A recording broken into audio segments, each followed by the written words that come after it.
Welcome to Kenton's videos. Enjoy the video. You start by creating a project that matches your camera frame rate and the audio sample rate.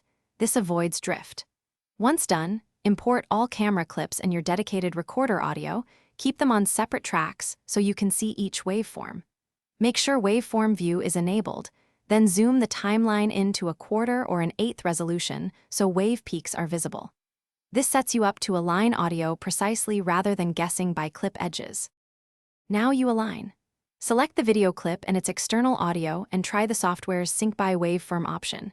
It speeds things up. If the auto method doesn't lock, manually nudge the audio left or right in frame or in milliseconds while matching the sharp, transient peaks. Use small steps. Place markers on both waveforms at the same transient, such as a clap or slate. These markers let you snap other clips to the same reference quickly. Finish by linking or nesting the synced audio to the camera clip so they move together. Then trim any extra recorder tails. Play back several seconds to verify lip sync across the scene and render a short preview if performance causes jitter.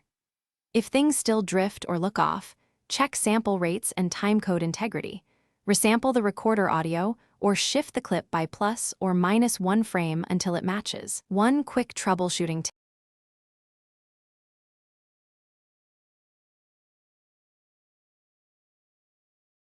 Thanks for watching. Consider subscribing if we helped you.